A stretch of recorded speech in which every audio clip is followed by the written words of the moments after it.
अपने माता पिता के साथ पहाड़ों के बीच बसे एक छोटे से गांव में रहता था। गांव के चारों ओर घना जंगल था, एक ऐसा जंगल जिसे गांव वाले शापित वन कहते थे। लोग मानते थे कि शाम ढलते ही उस जंगल में एक चुड़ैल घूमती है, जिसकी चीख सुनकर इंसान पागल हो सकता है। बचपन से ही राजू ने इस चुड़ैल की कहानियां सुनी थीं, पर उसने कभी विश्वास नहीं किया।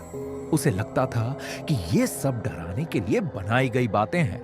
हर बार जब बुजुर्ग उसे चेतावनी देते, वह हंसकर कहता, अरे भूत प्रेत कुछ नहीं होते। लेकिन उसे क्या पता था कि एक दिन वही अहंकार उसे एक खतरनाक सच्चाई के सामने खड़ा कर देगा। रहस्यमय रात की शुरुआत। एक दिन गांव में मेले का आयोजन था। ढोल नगाड़ों की आवाज, रंग बिरंगी रोशनी और खुशियों की चहल पहल चारों तरफ थी।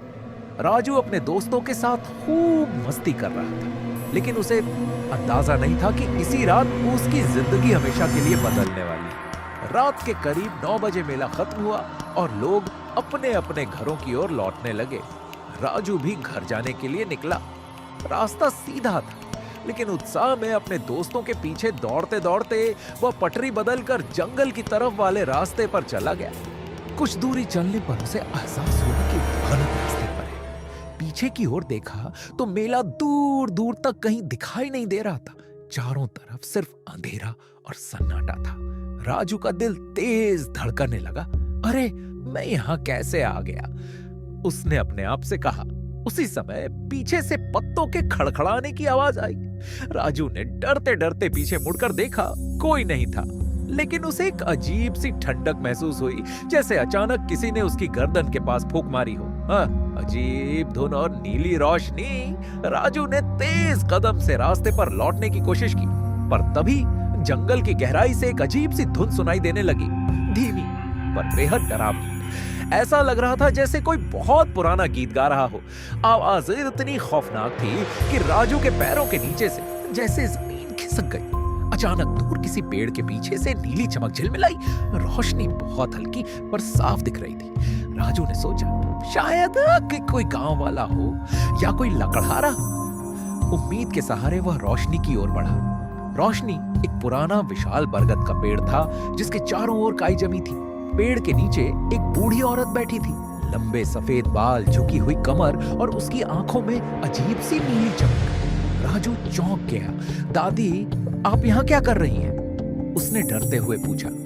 बूढ़ी औरत ने धीरे धीरे ऊपर देखा और मुस्कुराई। एक ऐसी मुस्कान जो इंसानी, कम और डांटी ज्यादा लग रही थी। बेटा, रास्ता भटक गए क्या? आओ मेरे पास, मैं मदद कर दूं। उसकी आवाज इतनी ठंडी थी कि राजू के शरीर में सिहरन दौड़ गई। चुड़ैल का असली रूप। राजू ने दूरी बनाए रखते हुए कहा, जी मैं घर जाना चाहता हूँ, रास्ता बता दीजिए। औरत ने अपना लंबा पतला हाथ उसकी ओर बढ़ाया। आओ मेरे साथ आओ। जैसे ही हाथ हवा में लहराया, उसके नाखून असाधारण रूप से लंबे और काले हो गए। तभी राजू की नजर उसके पैरों पर पड़ी। वह उल्टे थे। राजू की आंखें फैल गईं। यह कोई साधारण औरत नहीं थी, यह वही खतरनाक चुड़ैल थी जिसकी कहानियां उसने सुनी थी। चुड़ैल हंसने लगी। उसकी हंसी जंगल में गूंजने लगी, तीखी, तेज और पागलपन से भरी। राजू डर से कांपने लगा और पीछे हटने लगा। भागने की कोशिश मत करना, चुड़ैल गुर्राई। मैंने तुम्हें चुन लिया है। जंगल की दौड़। राजू पूरी ताकत से दौड़ पड़ा। झाड़ियां चीरता हुआ वह आगे बढ़ने लगा। पीछे से चुड़ैल की चीखें सुनाई दे रही थीं। रुके, तू मुझसे नहीं बच सकता। पेड़ों के बीच नीली रोशनी बार बार चमक रही थी। कहीं उसकी हंसी, कहीं उसका साया, कहीं उसके उल्टे पैरों की आवाज। राजू को लग रहा था जैसे पूरा जंगल उसके खिलाफ हो गया हो। दौड़ते दौड़ते वह एक छोटे से खंडहर नुमा मंदिर तक पहुंचा। दीवारें टूटी हुई थीं, पर बीच में एक पुरानी घंटी टंगी थी। राजू को याद आया, गांव वाले कहते थे कि यह मंदिर बहुत पवित्र है और चुड़ैल यहाँ प्रवेश नहीं कर सकती। उसके कदम रुक चुके थे। वह बेहद थक चुका था। सांसें तेज चल रही थी। अचानक चुड़ैल फिर प्रकट हुई, पेड़ के पीछे से रेंगती हुई। उसका चेहरा भयावह हो चुका था। आंखें पूरी नीली, मुंह के कोने फटे हुए और लंबी जीभ बाहर निकली हुई। अब तुझे कौन बचाएगा? उसकी आवाज गूंजी। राजू ने कांपते हुए मंदिर की घंटी पकड़ी और पूरी ताकत से बजा दी। अन नर्क जैसी चीख, घंटी की आवाज जंगल में गूंजी और उसी पल चुड़ैल दर्द से चीख उठी। धुआं उसके शरीर से निकलने लगा। उसकी चीख इतनी भयानक थी कि राजू ने अपने कान ढक लिए। चुड़ैल पीछे हटने लगी, पर वह मंदिर की सीमा को पार नहीं कर पा रही थी। तू ये कैसे? वह तड़पते हुए बोली। राजू हिम्मत करके बोला, तू बुरी है, भगवान तुम्हें यहां आने नहीं देंगे। चुड़ैल का शरीर धीरे धीरे राख की तरह बिखरने लगा।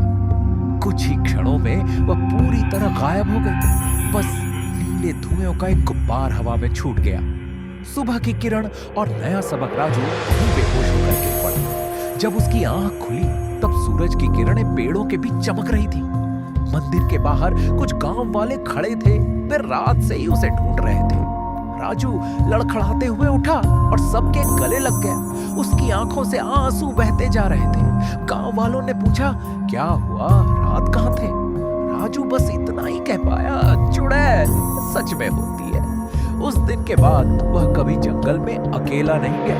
उसने समझ लिया कि हर कहानी सिर्फ कहानी नहीं होती। कुछ डर वहम नहीं, बल्कि सच्चाई की चेतावनी होते हैं। और गांव वाले, उन्हें भी यकीन हो गया कि वर्षों पूर्व